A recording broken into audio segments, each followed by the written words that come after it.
Hi everyone, welcome to our new blog. আজকে আমি রান্না করব ওল মাছ, ওল দিয়ে ইলিশ মাছ।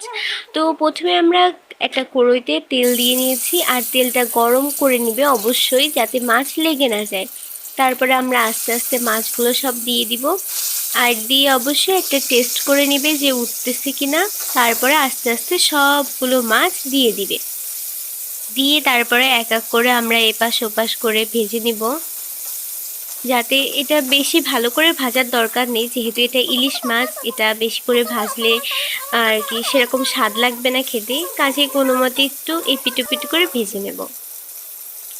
তো আমরা সবগুলো আগে ভেজে নিচ্ছি। এখানে একটা কই মাছও ছিল, তো আমি ভাবলাম যে কই মাছটাও দিয়ে দিই, তো সেই জন্য কই মাছটাও আমরা দিয়ে দিয়েছি।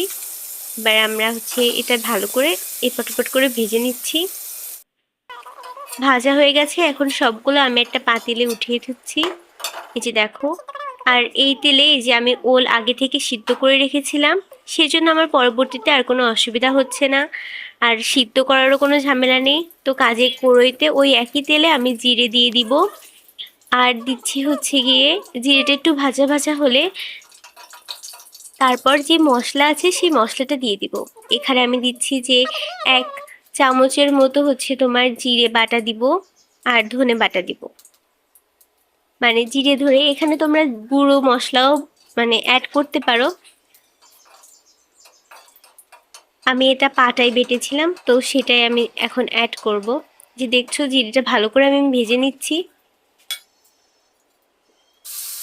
ভাজার পর এই যে আমি দিয়ে দিলাম জিরে বাটা, আর এখানে আছে ধনে বাটা, আমি দুইটা একসাথে বেটেছিলাম। তারপর দিয়ে দিলাম, আর হালকা একটু হলুদ দিয়ে দিয়েছি, যাতে এটা তোমার ছুটে না যায়। আর এটা ভালো করে ভেজে নিতে হবে।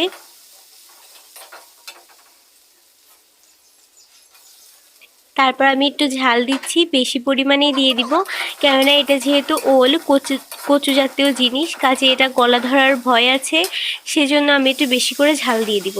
তারপরে সিদ্ধ করা ওলগুলো সব দিয়ে দিব, আর এটা ভালো করে মশলার সাথে মাখিয়ে নেব।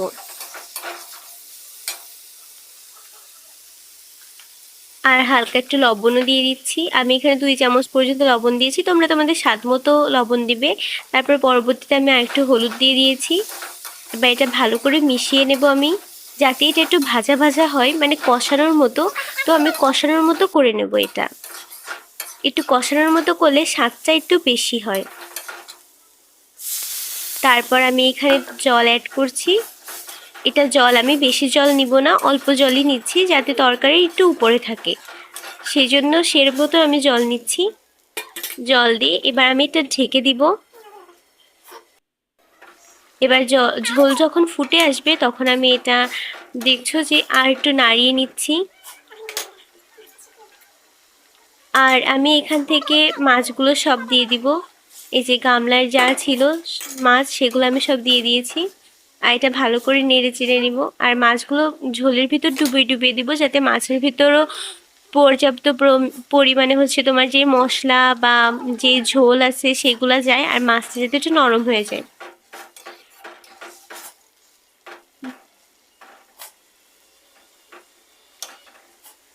আর ওলগুলো আরও ভালো করে সিদ্ধ হয়েছে কিনা সেগুলো আমি একটু দেখে নিচ্ছি। আর একটু ভালো করে নাড়িয়ে নাড়িয়ে নেব, যাতে ঝোল লেগে না যায়।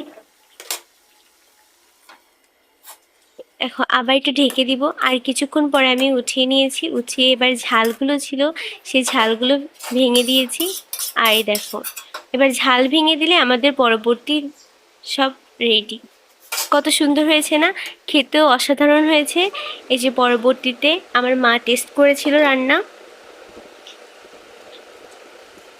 দেখো তোমরা, এটা সত্যি অনেক সুন্দর হয়েছে। আর দেখো ওলগুলো অনেক পারফেক্টলি দেখেছো গলে গেছে পুরো, আর গলা ধরারও কোনো ভয় নেই, যেহেতু পর্যাপ্ত পরিমাণে ঝাল দেওয়া হয়েছে। অনেক সুন্দর হয়েছিল খেতে। আর মাছটাও দেখো মোমের মতো ছিল।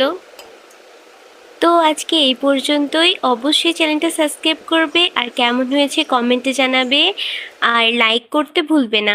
ধন্যবাদ সবাইকে।